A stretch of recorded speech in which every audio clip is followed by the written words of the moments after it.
చెప్పండి ఎలా ఉందన్న పరిపాలన? బాగుందన్న. ఏ రకంగా అంటారు బాగుందంటే? ప్రజలకి రైతులకు సంక్షేమ పథకాలు ఇవ్వటం కానీ, ప్రజలు కానీ, వృద్ధులు కానీ, పెన్షన్ కానీ, కొట్టు పిలుపులు కానీ, వాహన మిత్ర కానీ, ఆరోగ్యశ్రీ కానీ, ప్రతి ఒక్క కార్యక్రమాలు ప్రభుత్వం బాగా పేదలకి బాగా అండదండగా నిలుస్తుందన్న. రేపు చంద్రబాబు వస్తే ఎందుకని ఎక్కువ పథకాలు ఇస్తారు? ఎవరన్నా చూశాం గతంలో ఒకసారి అలా మోసం చేశారు. రైతులు రుణమాఫీ అని, డ్వాక్రా గ్రూపులని చాలా మోసం చేశారని, అందుకే అతను చాలా దూరంగా పెట్టారు. అధికారంలోకి దగ్గరపాటులో కూడా రాలేరన్న ఈసారి. మరి దారుణంగా ఓడిపోతుంది ఈసారి.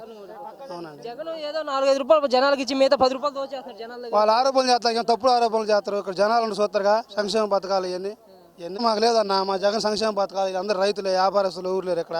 అందరు రైతులు చాలా పనులు చేసుకున్న వాళ్ళు గెలుతురండి కంపల్సరీగా. 175 పక్క.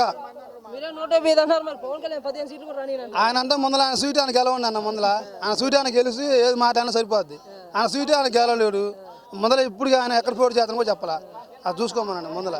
యాత్ర పెడితే లక్షల జనాలు వస్తారు. వారా యాత్ర లేదు, ఆయన బంధ యాత్ర లేదు, జనాలు లేరు, ఏం లేరు. అది మీడియా కానతనే ఉంది. అంతా ఉట్టి మాటలు అన్న.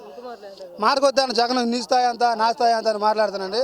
5,55,000 మీద అది పులివెందులో జగన్కి వచ్చింది. ఆయన కనీసం ఇండిపెండెంట్కి వెళ్ళలేకపోయిండు. ఆయన పార్టీ పోయి టీడీపీలో మిలాఖాత్ చేసుకుండు. ముందర ఆయన సీట్లు ఆయన గెలుచుకోమని చూద్దాం. అంత లేదు అక్కడ విషయం. ఏదో ఎవరు సినిమా ఎవరు చూడటానికి పోతారు, ఓ మైక్ పట్టుకొని ఊగుతారు. విషయం లేదు ఆడ.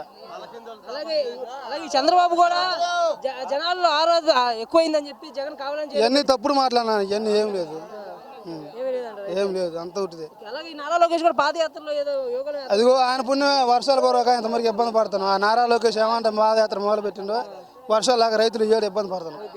అయితే రేపు 2 కన్ఫర్మ్ అన్న. 175 పక్క. అసలు ఇబ్బంది లేదు. అలాగే మీ లోకల్ ఎమ్మెల్యే గారు ఎట్లా పనిచేస్తున్నారు? బాగానే చేస్తున్నా. పిఆర్కే గారు ఇబ్బంది లేదు. చిన్న కార్యక్రమమైనా ఎవరి కాడికైనా వస్తారు. ఏ సంక్షేమ పథకైనా కులం మతం వర్గాల చూరకుండా ప్రతి ఒక్కరికి అందుతుందన్న సంక్షేమ పథకాలు. ఇలా ఎమ్మెల్యే గారి దగ్గర రావాల్సిన అవసరం లేదు, సర్పంచ్ దగ్గర పోవాల్సిన అవసరం లేదు. నువ్వు ఎక్కడ పోయినా డైరెక్ట్ మన లబ్ధిదారు అకౌంట్లోనే పడుతుందన్న. అసలు ఇబ్బంది లేదు. అలాగే